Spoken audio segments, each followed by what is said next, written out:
నమస్కారం భక్తులారా. విష్ణుమూర్తి దశావతారాలలో 3వ అవతారం శ్రీ మహావరాహ అవతారం. భూమాతను రక్షించడానికి స్వయంగా పరమాత్మ గర్జించిన దివ్యగాథ ఇది. కాలచక్రం ఒక దశలో అధర్మం విస్తరించింది. అసురుల్లో అత్యంత బలవంతుడు హిరణ్యాక్షుడు తపస్సు చేసి అపారమైన వరాలను పొందాడు.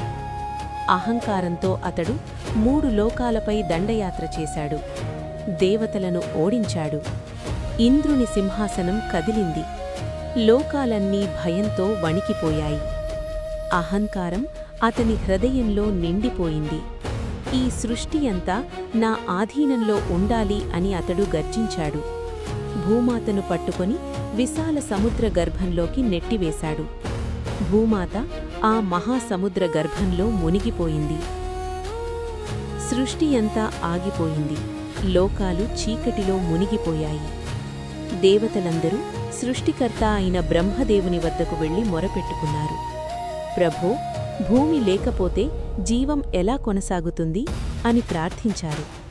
బ్రహ్మదేవుడు ధ్యానంలోకి వెళ్లాడు.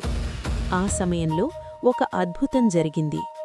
ఆయన నాసిక నుండి ఒక చిన్న పంది రూపం వెలువడింది. మొదట అది చిన్నదిగా కనిపించింది. కాని క్షణాల్లోనే ఆ రూపం విస్తరించింది. పర్వతాల కంటే ఎత్తుగా, ఆకాశాన్ని తాకేంతటి మహాకాయంగా మారింది. అది మహావిష్ణువు వరాహ అవతారం. ఆ దివ్య వరాహుడు గంభీరంగా గర్జించాడు. ఆ గర్జనతో లోకాలు కంపించాయి. సముద్రాలు ఉప్పొంగాయి. ఒక్క క్షణం ఆలస్యం చేయకుండా మహావరాహుడు సముద్ర గర్భంలోకి దూకాడు. అంధకార జలాల్లో భూమాతను వెతికాడు. చివరికి చీకటిలో చిక్కుకున్న భూమాతను కనుగొన్నాడు. స్నేహంతో, రక్షణతో తన దంతాలపై ఆమెను ఎట్టుకున్నాడు. అప్పుడు అక్కడికి హిరణ్యాక్షుడు చేరుకున్నాడు. ఎక్కడికి తీసుకెళ్తున్నావు అని గర్జించాడు. భీకర యుద్ధం ప్రారంభమైంది. గదాయుద్ధం, గర్జనలు, సముద్ర తరంగాల మధ్య మహాసమరం. హిరణ్యాక్షుడు తన బలంపై గర్వించాడు. తన్నెవ్వరూ ఓడించలేనని భావించాడు. కాని ధర్మం కోసం వచ్చిన దేవుడిని ఎవరు ఆపగలరు? దీర్ఘకాల సమరం అనంతరం మహావరాహుడు తన దివ్య దంతాలతో హిరణ్యాక్షుణ్ణి సంహరించాడు. అధర్మం కూలిపోయింది.